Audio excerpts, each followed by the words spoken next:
RMS Beauty. You see me use it quite a bit, but let me tell you a little bit about the brand and let me show you some of my faves. RMS Beauty is a makeup artist founded clean beauty brand. I love that it's clean, but I also absolutely love the formulas. Look how spicy that looks.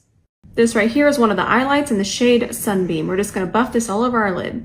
Now keep watching because I'm gonna use some of my favorites to create a quick glam.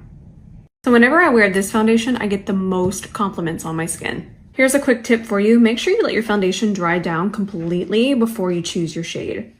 Now that it's dried down, you can see that it's my perfect match. This cream bronzer right here blends like a dream, and that makes it not only gorgeous, but super beginner friendly.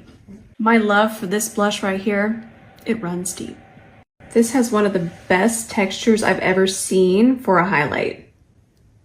Look at how stunning this is. All that glow, none of the texture. This is the Wild with Desire lipstick in the shade Monterey. Now, if anything here caught your eye, you can shop my curated collection on rmsbeauty.com. And because you know I love you so much, you can use code ROSE20 for 20% off. Now, don't forget, the holiday season is approaching, and these make great gifts, or you can get a gift for yourself. So these are my RMS Beauty faves, and I'm sure some of them might become your faves too.